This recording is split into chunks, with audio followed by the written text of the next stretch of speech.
Respected elders, brothers, sisters, youth of the community, Assalamu alaikum. Tonight I'll be introducing the theme for this Muharram's Voice of the Youth. First of all, what is Voice of the Youth? Voice of the Youth is a program started by the Muslim youth that enables and empowers youth to stand here and discuss issues they feel need to be addressed.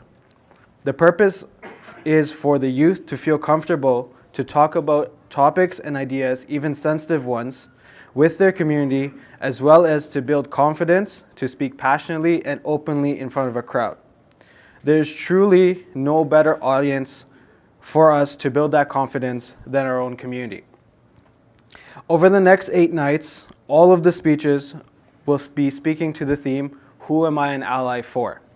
As we need to start highlighting the plight of various marginalized communities and groups here in North America as well as around the world. Muharram is truly a great month to have this discussion because the tragedy of Karbala gives us the blueprint to understand and reflect on which side we are on. Are we with the allies? Are we allies to the oppressed? Or are we on the side of the oppressors and allow marginalization of others to continue? Are we marginalizing others? But in order to answer those questions, we need to first understand what does it mean to marginalize a group of people. The Merriam-Webster dictionary defines it as to put or keep someone in a powerless or unimportant position within a society or a group. Marginalized groups exist nearly everywhere. They are people who, for whatever reason, are denied involvement in they are denied involvement in mainstream economic, political, cultural, and or social activities. Leslie Lefkow, the deputy director at Human Rights Watch, has said, the problem of discriminating against or marginalizing minorities is one where you're setting a precedent for the state to use discrimination. In its most simple form, nobody should rest comfortably with that because you don't know when that will be turned against you for whatever reason.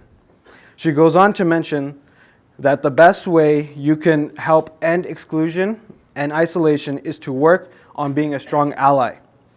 That means educating yourself on the privileges your group enjoys to better understand the perspective of members of the marginalized communities.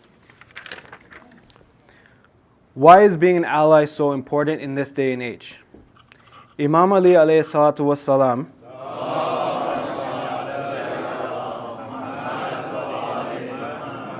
has said, justice is the base that supports the whole world.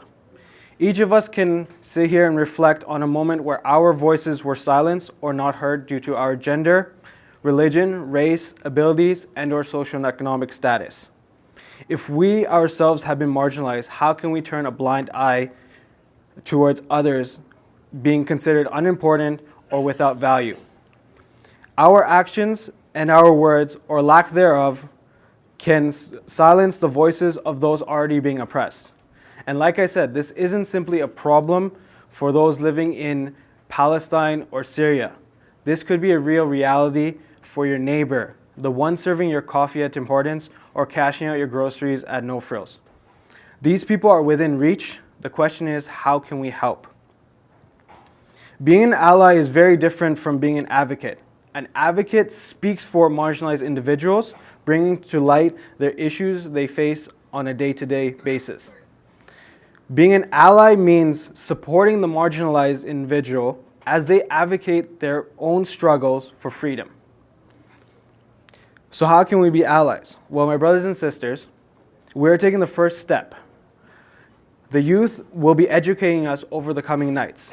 When we as a community hear our own voices confront stereotypes and misunderstandings that we have, we can work together to overcome them.